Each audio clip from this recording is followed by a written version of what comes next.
watching Fox 14. You're watching the KOAM Morning News on Fox 14. Right now at 7, the Rainbow Bridge turned 100 earlier this week. We have the opportunity to meet two people who have a special connection to the landmark. Plus, a Jasper County man receives his sentence for his shooting of his daughter. And what does our Christmas weekend have in store? Tiffany Savona will have your holiday weekend forecast. The four states' most watched news starts now. Good morning, I'm Caitlin O'Shaughnessy and welcome to the KOAM Morning News on Fox 14.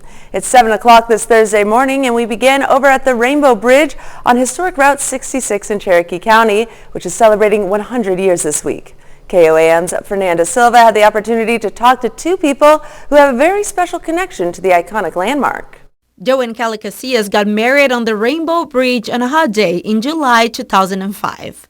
They believe they're the first American couple to get married there. With her being from Kansas and him being from California, the wedding on the bridge on Route 66 had a special meaning. Just always have loved the bridge. I always would come out here. Kind of a historical spot. Yeah, it was awesome. We still drive by it all the time. A historical spot for their family and for the four-state area. Rainbow Bridge was constructed in 1923, but Route 66 was established only 3 years later. When they were originally planning the road across America, that there were plans taking it up north. You know, folks in Tulsa, they wanted that highway going through Tulsa, you know, because that's business. And so we just benefited from them dragging that road down into Oklahoma. They used existing roads, they used existing trails connecting small town to small town. And with Kansas, we were pretty much already paved. The Rainbow Bridge was in existence. The Rainbow Bridge is featured in many movies and books about Route 66. It is one of those places that travelers need to stop by when they're driving on American's Main Street. Scott Nelson is the owner of Nelson's Old Riverton Store, another local attraction on the historic highway. If they're going to the west, they'll stop here first and they'll say, how do you get to the bridge? And so we say, this is how you get to the bridge. People get to Baxter Springs and realize they've missed it and they've gone looking for it just because they have to have that picture. And it's just, it brings back memories, it brings back a simpler time. Memories of a bridge that connects places and people. Along Route 66, Fernanda Silva, KOAM News. In 2026, Route 66 will be the one celebrating 1 century. According to the Baxter Springs Heritage Center and Museum, the hope is to have the bridge painted for the centennial. Good morning and happy Friday. It's a wet start to your day. This is what it looks like out of our downtown Joplin camera, courtesy of the Cornell complex. So the roads are wet all across the four-state area. The steadiest of the rain has now pushed east of Joplin, affecting our Missouri counties and across portions of northwestern Arkansas. And you can see that here as we zoom in. So we still have a little bit of light rain in Joplin, Pittsburgh, back to Columbus, but that line of moderate steady rain, I should say, extends from Lamar, Carthage, just east of Neosho now, and just to the west of Cassville. So Greenfield, also Monette, Cassville, you are up next. The rain will intensify a little bit and be steady, probably for a period of 30 to 40 minutes. So here's how you can plan out your day. If you're getting ready to step out the door, grab the umbrella. We do still have those scattered showers across the region, but the showers will be diminishing this morning, and then we'll just stay cloudy through the afternoon with high temperatures around 58 degrees. We do have rain in the forecast as we head into the holiday weekend. We'll have that hour-by-hour forecast so you can plan out your weekend. I know a lot of events going on for Christmas Eve and Christmas Day. That's all coming up later on in the show. Caitlin, back to you. Thanks, Tiffany. A Jasper County court sentences a man in connection with the shooting death of his 17-year-old daughter. Todd Hayes received a sentence of life in prison for the second-degree murder of his daughter, Prayer Nicholson, in January 2022. A jury in November said Mays acted with deliberation in the fatal shooting. Prosecutors had originally charged Mays with first-degree murder, but the jury could not reach a unanimous decision. Mays was also sentenced to a consecutive 15-year sentence on an armed criminal action charge. And some good news for Thayer, Kansas. KDOT has announced the reopening of US 169 to traffic from Thayer South to US 400. The 7-mile highway section had been closed since July to add passing lanes and replace the mainline pavement. Some business owners in Thayer say that businesses suffered because customers didn't have easy access to them. Work will continue along the highway, so you should still drive with caution. The Carthage, Missouri-based Specialty Risk Insurance Agency is moving its headquarters to a new facility in town, and it looks to expand. The commercial insurance agency and agribusiness plans to invest more than $5.3 million in a facility just off I-454. The company says the investment will create more than 200 jobs over the next 6 years. Specialty Risk Insurance also has locations in Joplin, Sarcoxie, Nevada, and one in both Arizona and Texas. The state of Kansas is handing out grants to develop small communities. It's part of the Strategic Economic Expansion and Development, or SEED, grant program. 2 organizations in our area are receiving grants. The Woodson County Revitalization Project received $25,000, and the Galena Public Library received just under $17,000. And there's only 3 days left until Christmas, and you know what that means. It's once again time for our annual Pictures with Santa segment. First up, Valerie, Luke, and Matthew, ages 4, 1, and 2 from Pittsburgh. Next, we have McDaniel, age 5, from Carl Junction. Then Kinsley McDaniel, age 12, from Carl's Junction. Next, we'll have McKinley and Ray Stewart, age 11, from Pittsburgh. Also from Pittsburgh, we have Piper Kellogg, age 8. Then we go to Ophelia Beckley and Amelia, ages 9 and 6, from Cherryvale. Then we have Amelia O'Brien, age 7, from Pittsburgh. Then we have Ashton and Raylan Reagan, ages 1 and 3, from Galena. Next, we have Kinley, Jacob, Parker, and Natalie Brown, ages 11, 9, 5, and 2, from Pittsburgh. We'll go on now to Brower and Knox Smith, ages 5 and 8, from Girard. Then we have Cashton Ripple, that is just 18 months old, from Columbus, Kansas. And on to Jaylee, Carter, Kyson, Knox, Crew, and Dickerson, ages 7, 6, 4, 1, and 4 months, from Mulberry, Kansas. We have Indy Kluber, age 1, from McCune, Kansas. And next we have Jaylee Girls, age 6, from Girard, Kansas. Now we have a group of 4, Avery Kincaid, Lily Ross, Jesse Gibson, and Shayla Perkins, ages 17, 17, 17, 17, all from Pittsburgh, Kansas. Now we go to Lincoln Yance, he's age 3, from Frontenac, and Matthew Boffey, age 9, from Pittsburgh. Also from Pittsburgh, Kansas, we have Maverick Hemming, age 5. And last but certainly not least, we close out today's Pictures with Santa with a group of 3, Bristol Jake and Gage Michael, ages 12, 10, and 10, from Pittsburgh. And that wraps up our Pictures with Santa for the week, and we wish everyone a Merry Christmas. Up next, Meta is facing accusations of restricting free speech on their platforms. And later, this week's storms are affecting much of the U.S. We'll have the details on how this could affect your holiday travel. You're watching the KOAM Morning News on Fox 14. Christmas Shop in Pittsburgh, Kansas is open for the holidays. We have everything you need to find the Christmas spirit. Time it takes to enjoy a slice or two, you can make a difference. It takes little to be big. Topping Nation Watch this morning, a human rights group is accusing social media giant Meta, which owns Facebook and Instagram, of restricting pro-Palestinian speech. Human Rights Watch said it identified more than 1,000 pieces of peaceful pro-Palestine content it claims did not violate Meta's rules, but that were restricted or removed during October and November 2023. The group does not claim in its report that pro-Palestine supporters faced over-enforcement more than other groups. Meta responded that the report doesn't reflect its efforts to protect speech related to the Israel-Hamas conflict. It said they readily acknowledge they make errors, and that can be frustrating for people, but the implication that Meta deliberately and systematically suppresses a particular voice is false. Former President Donald Trump was recorded pressuring 2 Republican members of the Wayne County, Michigan Board of Canvassers against certifying the 2020 election results. That's according to recordings reviewed by the Detroit News and revealed for the first time Thursday. The call was recorded on November 17, 2020, by someone who was with the canvassers. On that call, Trump is allegedly heard telling the canvassers they'd look, quote, terrible if they signed the documents. Trump and Republican National Committee Chairwoman Ronna McDaniel reportedly also heard telling the canvassers that they would get them attorneys. The canvassers left the meeting without signing the official statement of votes for Wayne County. The Detroit News reports the next day they unsuccessfully attempted to rescind their votes in favor of certification, filing legal affidavits claiming they were pressured. About 18% of Michigan's population in Wayne County, which includes Detroit.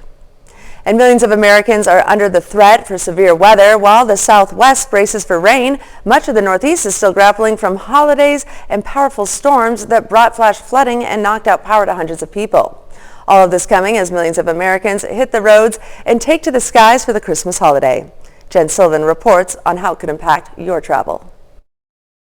Christmas will be anything but white this year. Instead of snow, much of the country will be celebrating under gray and rainy skies. In Oxnard, California, which is 60 miles northwest of Los Angeles, streets turned to rivers, cars underwater, as heavy rains pummeled the area overnight Thursday. My two cars in the driveway, they're totally flooded. Coastal California could see 2 to 4 inches of rain in just a few days. Los Angeles could get more than a month's worth of rainfall. Water got up to this height in my garage, and everything started to float. Flood risks stretching from California to Arizona. More than 25 million Americans under the threat of flooding just ahead of a busy holiday travel weekend. We may see some bad weather impacting travel around Christmas and New Year's. As this system saturates parts of the Southwest, the Northeast still recovering from Monday's storm.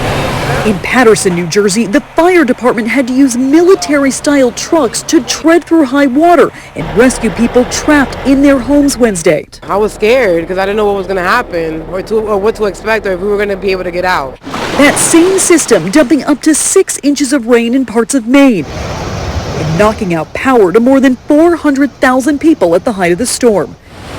The rushing waters causing roads like this to crumble. I declared a state of civil emergency for 14 counties. The next several days will likely be some of the busiest travel days of the year. AAA predicting 115 million Americans will travel at least 50 miles from home this holiday season. I'm Jen Sullivan reporting. And that's your Nation Watch for this morning. Coming up, residents in Grove, Oklahoma will be voting on whether or not to increase its city sales tax.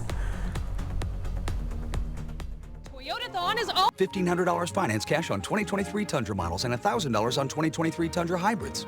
Toyota, let's go places.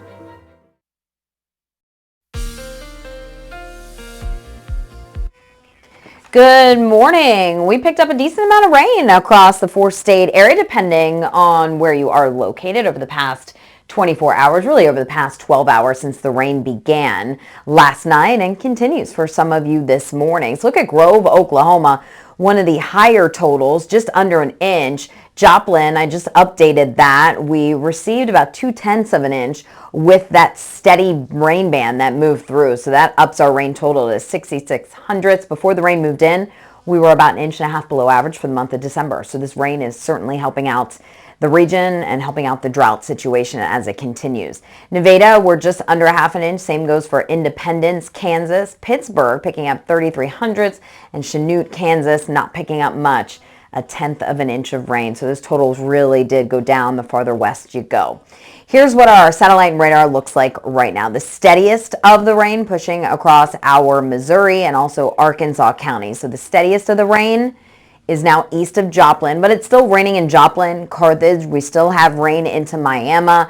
The steadier rain is right over portions or just to the east of Neosho and just to the west of Monette, just to the west of Mount Vernon. So if you have to travel along I-44 this morning, you want to take it easy out there on the roads and slow it down as the roads have been wet overnight. We still have some lingering showers into Butler and Nevada. Not much going on from Iola down into Chanute and Independence.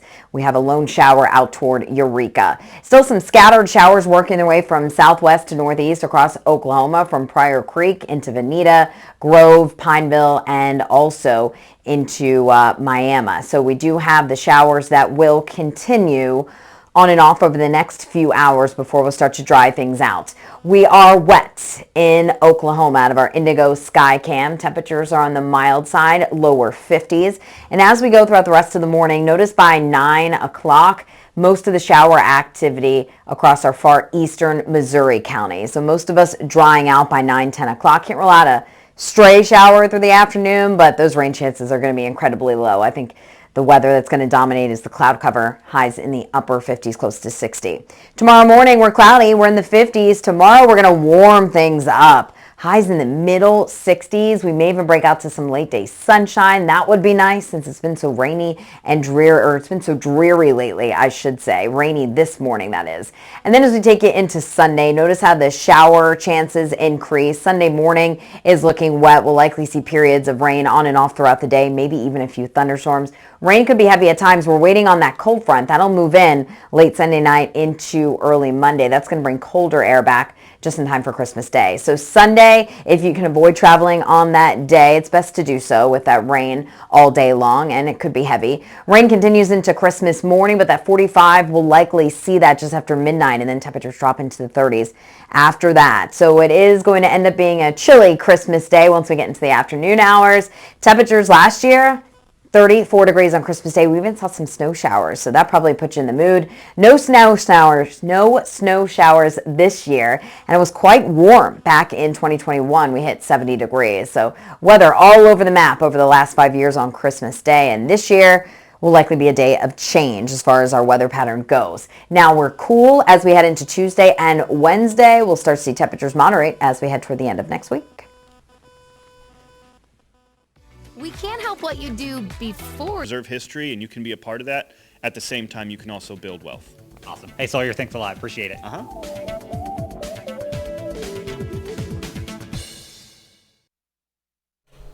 Voters in Grove, Oklahoma will decide next month whether to increase the city sales tax. The money would fund the construction of new police and fire department facilities. KOAM's Anthony Saviallo has more.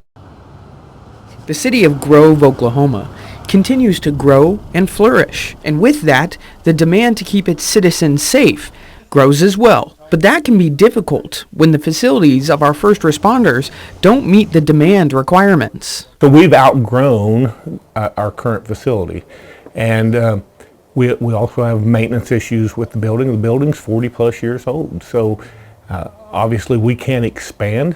The city continues to grow. Our department's going to have to continue to grow. We're out of room. The police department isn't the only one striving for a better facility. After talking with Fire Chief Mike Reed, he told me their facility just doesn't fit the increased demand of calls they've had over the years. A sentiment shared by Vice Mayor Ivan Devitt. And the population in Grove since 1980 has grown about 46%. Right now, we're seeing even more of a growth factor. Police Chief Morris says that the chance to improve these facilities would also establish a sense of pride within the community. Because it is a sense of pride. We want to, you look at a beautiful fire department, a beautiful police department, that also gives a perception of how the city operates, right? So it gives a perception about public safety. If I'm dressed nice as a police officer as opposed to not, there's a perception of how that operation's run. Simply put, it sounds like it's time for an upgrade. Reporting in Grove, Anthony Saviello, KOAM News. The project is estimated to cost around $16.5 million, but Police Chief Morris says he hopes it'll cost less. Coming up, the new Chautauqua City Library invites its area residents for some holiday fun. You're watching the KOAM Morning News on Fox 14. It's thousands you spend, or check out the Summit for only $299.99, plus 6 years no interest and free shipping. Happy New Year from Denver Mattress. You're watching the 4 states' most watched news. Welcome back to the KOAM Morning News on Fox 14. The time now is 7:27 a.m. I'm Caitlin O'Shaughnessy. Some members of the public showed their support for a Miami grade school principal as the school board voted on her future. The Miami, Oklahoma School Board last night accepted the resignation of Rockdale Elementary Principal Andrea Berry. She had previously been placed on administrative leave without any public explanation. At a school board meeting earlier this month, members of the public called for greater transparency on the situation. At yesterday's meeting, the members spent much of the time in a closed session before announcing their decision to the public. Afterward, Berry did not answer questions about why she was fired, but did express gratitude to the community for their support. Being principal of Wilson and Rockdale Elementary has truly been one of my greatest joys. I wish that I could have had the opportunity to say goodbye to my students and staff, but unfortunately I've been unable to do so. I am proud of the work that we've done here, and I'm proud of what I've accomplished here, and I am sad to go. What's happening lately has caused a lot of upheaval in people, sometimes even kind of pitting against each other, and it's just not a good environment at times. About 20 members of the public attended the meeting in support of Barry. The Pittsburgh Parks and Rec Department yesterday kicked off its final Camp Now and Then of the year.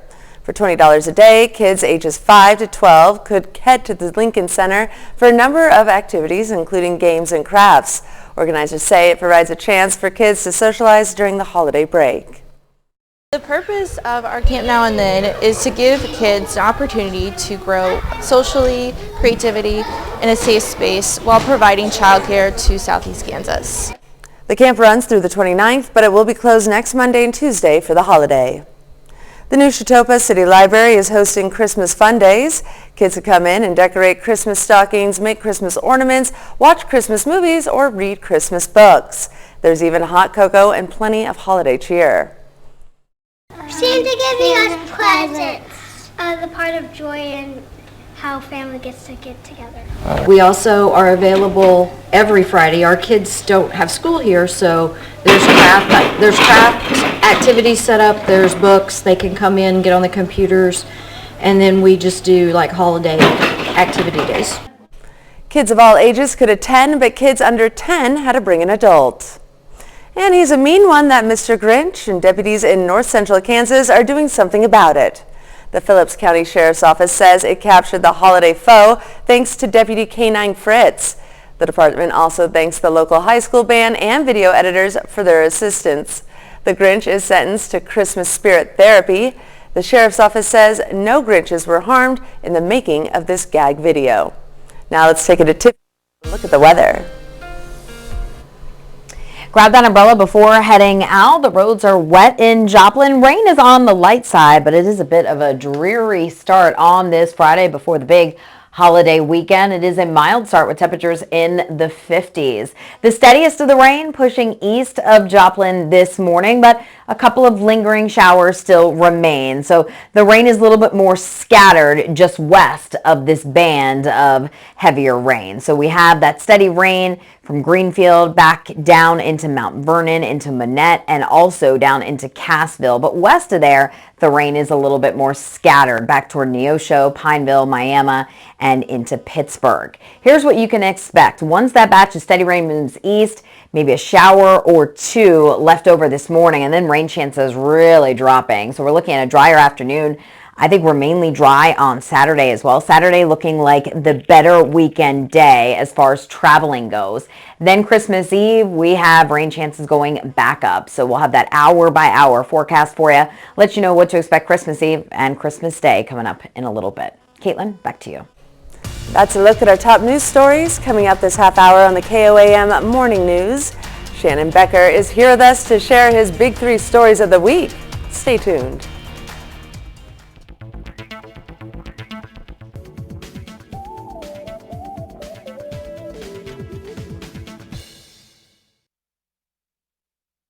Welcome back. We've got Shannon Becker in the studio with his big three news stories of the week. Good morning, Shannon. Good morning, Caitlin. How are you? So good. It's raining. It is raining. That is true. We would call that a toad strangler here. Just to let you know. All right, think about it.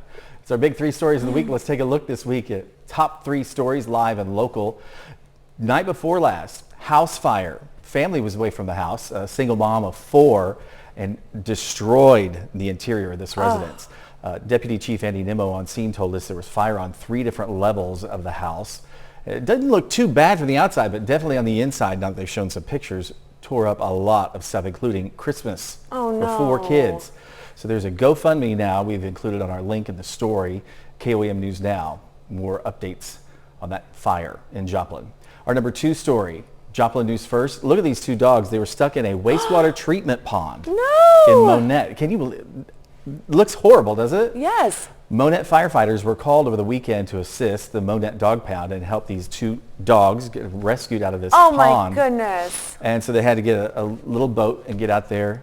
I mean, I don't know if I could do that. I mean, that'd be pretty rough. I'd risk it for the dogs. Yeah, pretty rough. Big animal They don't lover. know how they necessarily got in there. It's part of an industrial complex, but the dogs were noticed earlier in the week kind of just running around the neighborhood and stuff. So they were not injured. They both got out safely. Monette firefighters were able to transport them to the vet along with the Monette dog pound. And they're the rescuers there. You can read more about that inspiring story on our website, KOAM News Now. And number one this week, everybody's talking about fast food. Fast food in Webb City. They've got a Whataburger that's coming in the 700 block of Madison, and then Popeyes is 903 South Madison. They're almost directly across from each other. Wow. It's like the fast food wars. I'm just totally kidding. But a lot of people are interested in it. We've also got a Whataburger that's coming to Joplin, and that's going to be near 20th and Range Line. It's about making the same progress as the one is in Webb City. And a couple of years ago, Springfield did the same sort of thing. They put in 5 different Whataburgers across their area. So did they? I love Whataburger. Seems to be really expanding. And then our bonus story of the week. This is really cool. Check out that house. Oh, look, it turned into a gingerbread house. Right? Oh, that's so neat. This is on our Christmas light list. It's so cool, right? It's actually a huge house, but they have projectors that project on the house and all these different scenes and stuff. Wow, that is so cool. Isn't it super cool? It's south of Carthage on Grand. Is really easy to get to. The Workman family Christmas light display, and I stood there the other night for about 15 minutes and filmed it, so it was really, really cool. So check it out on our website, check it out on Facebook, social media, all of it that we've got up there for you. It's our Christmas light list for the weekend. A lot of people have been asking about them, so. Incredible. We've got the list. You've always got the list. And we've got the list, we've got the stories, we've got what's happening here, you know. Yep, that's right. Shannon, we love you. Thank you so much. You're too kind. Merry Christmas. Merry Christmas, All right. yes. Well, stick around because we've got more news coming up right after this. Good morning. We are here at Body and Soul Transformation. Well, keep up the great work, Daniel. Again, that event is Monday, January 1st. Don't miss it.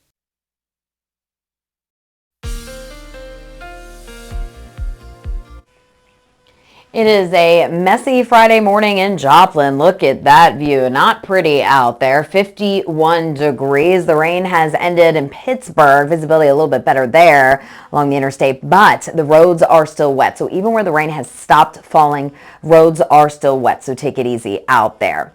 Showers continue to work their way from southwest to northeast across the 4-state region. There's that light rain in Joplin. We still have rain over Miami down through Hart and Grove. Neosho, that steady band of rain right now impacting Monette, also down toward Cassville. That will continue to push its way eastward and will be out of our area within the next 30 minutes to 1 hour. A couple of spotty showers still in Butler down to Nevada. Not much going on across our Kansas community, so we are drying out across that part of the region. Still some scattered showers into Oklahoma from Pryor Creek up into Vanita and also Miami, Grove, and Jay. So by 9 o'clock, I think the steady rain is east of us, maybe a stray shower, but that is about it. We'll dry things out as we head into the afternoon, but we will see a lot of clouds out there. High temperatures in the upper 50s to around 60 degrees.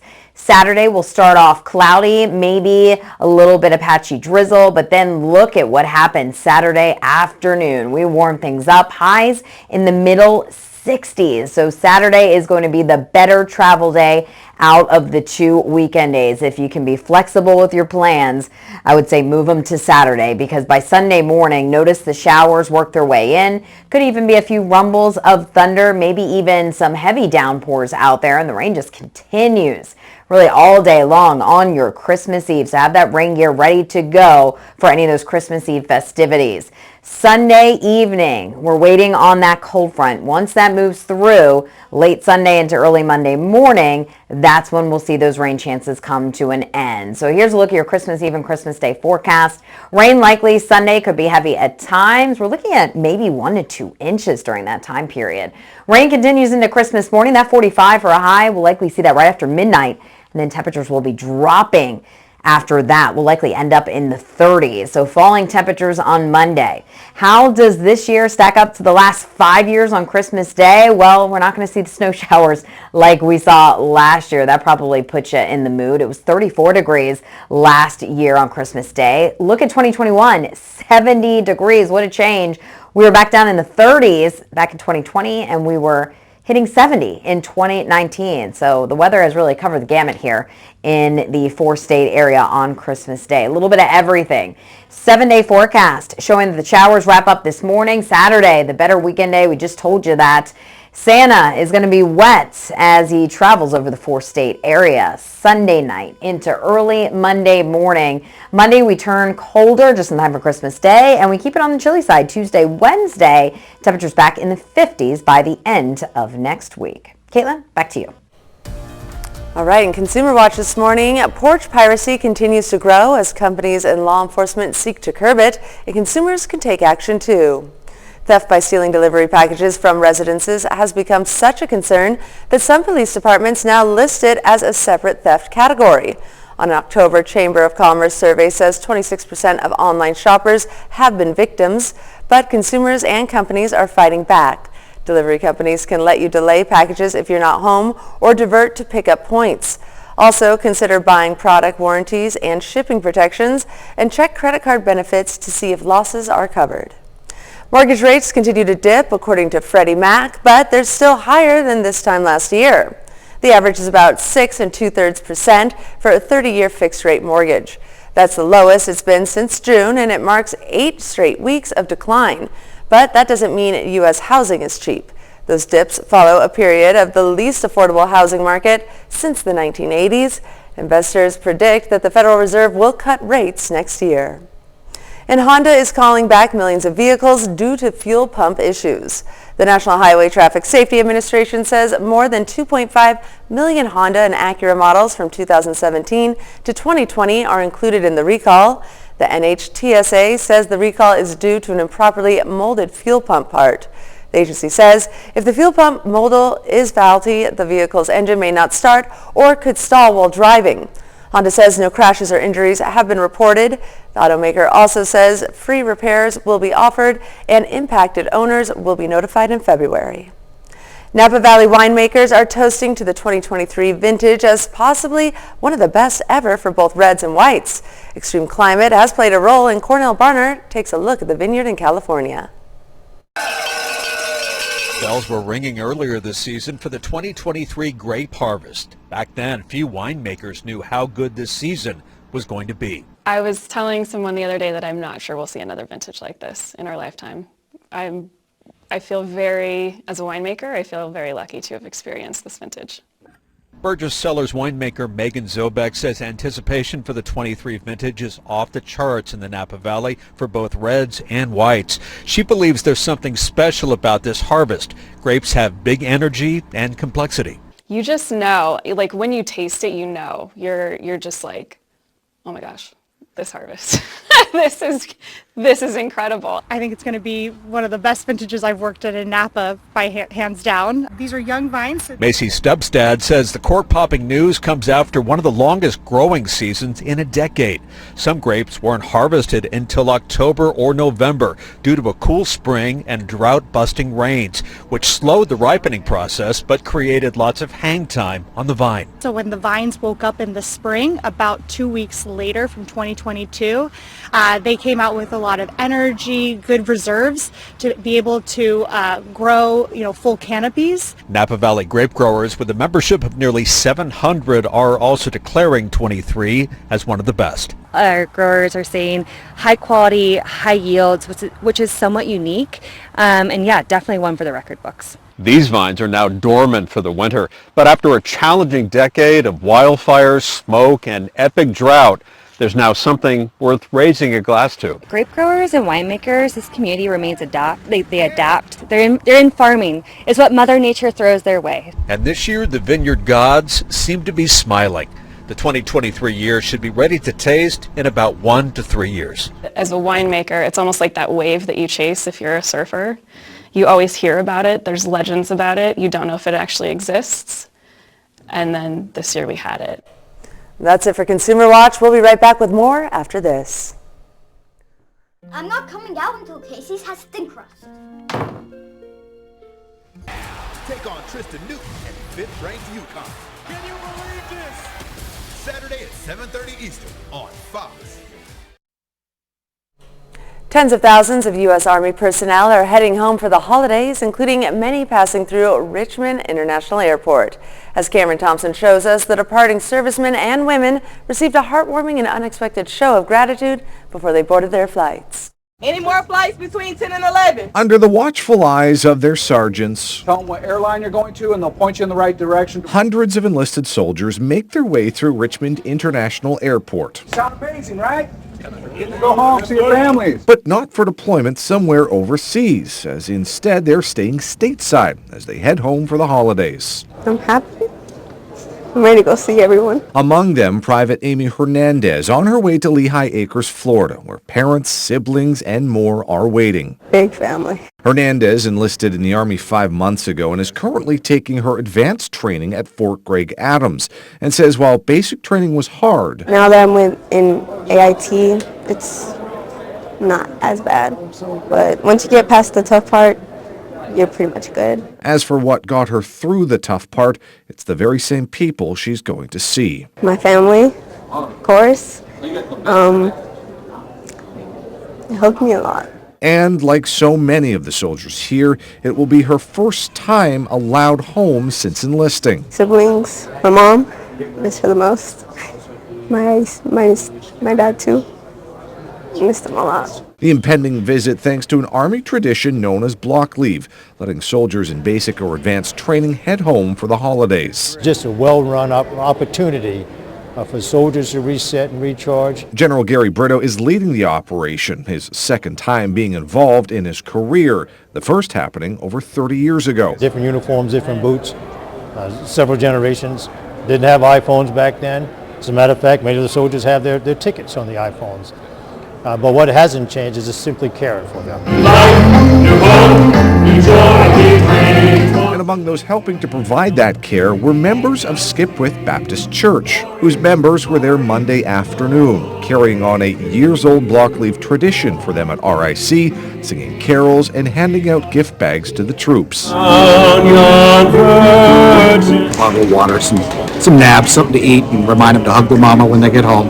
And just to wish them a Merry Christmas and thank them for carrying the torch. For Brito, support like that from the community couldn't be better. And that's what makes it's just great. Great to be a U.S. soldier, and the partnership with the communities has been always helpful. As for Hernandez, she's just looking forward to reconnecting with family and celebrating the holiday, including the best part of Christmas dinner. The homemade pies is everything. I like all of them, but my grandma makes like the pecan pies, apple pies, the cheesecakes even. It's great. And now to Tiffany with a look at your Friday forecast. And it is a wet start out there all across the four-state region. We're first going to take a live look out of our downtown Joplin camera, courtesy of Cornell Complex. Roads are wet, so take it easy. And the showers continue on a scattered basis, but notice that the steadiest of the rain is east of Joplin. It's impacting Mount Vernon, Monette, and down into Cassville. So here's that planner that you just saw. Showers will continue on a scattered basis over the next few hours. I think we're dry by noon, but we're cloudy, mild, highs in the upper 50s. We'll show you that 10-day forecast covering your holidays one last time toward the end of the show. My darling granddaughter. The Girard, Kansas native was part of the 3752 Quartermaster Trucking Company. We're proud to salute Arthur James, a four-state hero. Here's a check of today's top headlines, the news you need to know before you head out the door. A Jasper County court sentences a man in connection with the shooting death of his 17-year-old daughter. Todd Hayes received a sentence of life in prison for the second-degree murder of his daughter, Prayer Nicholson, in January of 2022. A jury in November said Mays acted with deliberation in the fatal shooting. Prosecutors had originally charged Mays with first-degree murder, but the jury could not reach a unanimous decision. Mays was also sentenced to a consecutive 15-year sentence on an armed criminal action charge. And some good news for Thayer, Kansas. KDOT has announced the reopening of US 169 to traffic from Thayer south to US 400. The 7-mile highway section had been closed since July to add passing lanes and replace the mainline pavement. Some business owners there say that their business suffered because customers didn't have easy access to them. Work will continue along the highway, so you should still drive with caution. Scattered showers will continue for the next few hours before ending by the midday hour. It will be cloudy this afternoon, 58. Look at tomorrow. That's the best travel day we got for you. 66 degrees. And then the rain pushes in. Saturday night continues into your Christmas Eve. Most of the day, rain could be heavy at times, maybe even a few rumbles of thunder. So Santa will be wet this year as he makes his travels across the 4-state area. Monday morning, we could start off with a few showers. At 45 on Monday, Christmas Day, you'll likely see that in the early morning hours. Then temperatures drop into the 30s behind the front. It stays pretty chilly after Christmas Day, but another warm-up expected by the end of the week. Caitlin, over to you. Yesterday marked a new chapter for an iconic piece of the city of Pittsburgh, Pennsylvania. One of the 2 Heinz ketchup bottles from the formerly named Heinz Field has been moved to a brand new location. It can be found on the Heinz History Center's southwest corner thanks to a partnership with Kraft Heinz and the History Center. The southwest corner of the center is located at the corner of 12th and Smallman Streets, which puts the ketchup bottle just steps away from the historic Three Rivers Stadium goalposts. Prior to the naming rights of the Steelers' home being changed to Acrisure Stadium, the ketchup bottles were atop the end zone scoreboard. Thank you so much for letting us put the good in your morning. We'll be back today with more news and weather at noon. Have a great weekend, 4 States.